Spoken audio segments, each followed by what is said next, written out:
Brian stands outside Goldstein's Deli on Broadway. The glass door is covered with stickers and signs. He can smell food through the open door. His stomach makes a loud noise. Oh God, I'm so hungry I could eat a horse, but I don't know what to order. What if I mess this up? He takes a deep breath and pushes the door open. A bell rings above his head. The deli is busy and loud. People are talking fast. Someone is shouting orders behind the counter. Brian looks around. There's a long line of people. Everyone seems to know exactly what they want. He joins the back of the line and tries to read the menu boards above the counter. Turkey Club, pastrami on rye.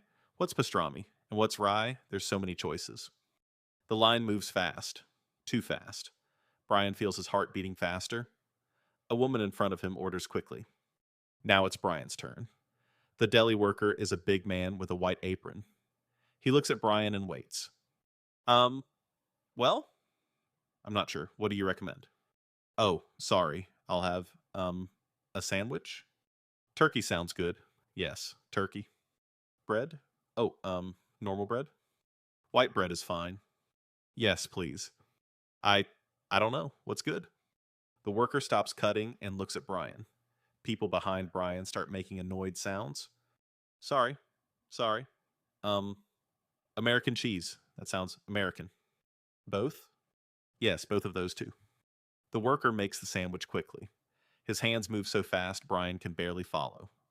He wraps it in white paper and puts it in a bag. Water? Free water sounds good. The worker fills a plastic cup with water from a machine. He puts it on the counter next to the sandwich bag. $12 for a sandwich? Brian pulls out a $20 bill. The worker takes it and gives him change. $7.55. Brian puts the money in his pocket. Thank you. Brian takes his sandwich and water.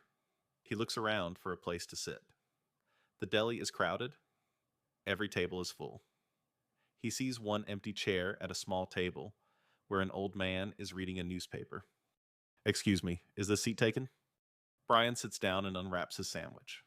It's huge, much bigger than sandwiches back home. The bread is thick, and there's a lot of meat inside. Wow, this is enormous. First time in America, actually. I just got here yesterday. Ireland, Galway. No, I'm here for school, Columbia University. International business, I start classes next week. Brian takes a bite of his sandwich. The flavors are different from home. The bread is softer. The turkey is saltier, but it tastes good. This is really good. I was so hungry. 30 years? Wow. I'm Brian Murphy. I'm staying at a hotel for now. I need to find an apartment before school starts. Brooklyn, is that far? Brian finishes half of his sandwich. He's getting full, but there's still a lot left. I can't finish this whole thing. The portions here are massive. Doggy bags? Oh, that makes sense. Back home, we don't usually have leftovers. The portions are smaller. Brian wraps up the rest of his sandwich and puts it back in the bag. He finishes his water and checks his phone. It's 2:30 in the afternoon. I should probably head back to the hotel. Thanks for letting me sit here, Saul. Yeah? Thanks. That's good advice.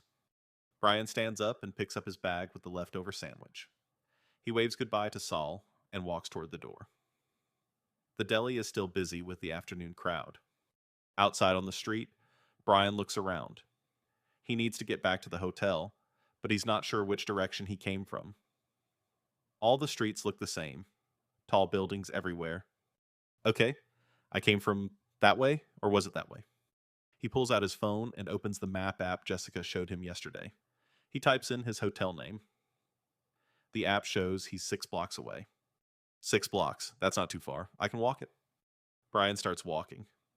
The sidewalks are crowded with people moving fast. Everyone seems to know exactly where they're going. He tries to keep up with the flow of foot traffic. After 2 blocks, Brian checks his phone again. The map shows he's going the wrong direction. He's now 8 blocks away from the hotel. How did I get further away? I thought I was going the right way. A woman walking by hears him talking to himself. Yeah, I'm trying to get to the Parker Hotel. I thought it was this way. Downtown? Uptown? I don't understand. Oh, that actually makes sense. Thank you so much. Brian turns around and starts walking the other direction. This time, he pays attention to the street numbers. They're getting smaller as he walks. 42nd Street, 41st Street. Good. I'm going the right way now. As he walks, Brian notices more things about the city. The sounds are different from Galway: car horns, sirens, construction noise. And the smells: hot dogs, coffee, car exhaust. He passes a hot dog cart on the corner. The vendor calls out to him, "No thanks, I just ate. Maybe next time." Brian keeps walking. He's getting more comfortable navigating the crowds. He's learning to walk faster and stay to the right side of the sidewalk. After 15 minutes of walking, Brian sees the Parker Hotel across the street. He feels relieved. There it is. Finally, I'm getting better at this walking thing. He crosses the street and enters the hotel lobby. Jessica is at the front desk talking to another guest. She sees Brian and waves. Hey, Brian, how was your lunch adventure? It was educational. I got lost on the way back. Oh no, but you made it back okay. Yeah, a nice woman helped me with directions. She explained uptown and downtown. That's important to know in New York. Did you like Goldstein's? The sandwich was huge. I could only eat half of it. Welcome to American portion sizes. You'll get used to it. I'm learning so many new things. Saul at the deli told me about doggy bags. Sol Goldman, older man, always reading the newspaper? Yes, you know him? He's a regular at Goldstein's. Been going there forever. He's a sweet man. He gave me good advice about asking questions. That's very true.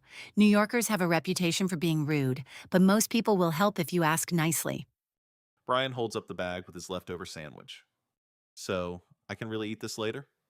Of course. Just put it in your mini fridge. It'll be fine for tomorrow's breakfast. Mini fridge? In your room. Every room has a small refrigerator. I didn't even notice it. I should probably explore my room more carefully. Good idea. And Brian, how are you feeling about everything so far? Honestly, a little overwhelmed, but also excited. Everything is so different here. That's completely normal. Culture shock is real, but you're doing great. Thanks, Jessica. You've been so helpful. That's my job, and I like helping people discover New York.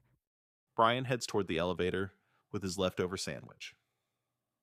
As he waits for the elevator, he thinks about his first day exploring the city alone. I ordered food by myself. I got lost and found my way back. I talked to strangers. Maybe I can do this after all. The elevator arrives and Brian gets in. As the doors close, he smiles to himself. Tomorrow he'll try something new again. But Brian doesn't know that tomorrow will bring a much bigger challenge. His phone is about to die, and he's about to discover what it really means to be lost in New York City.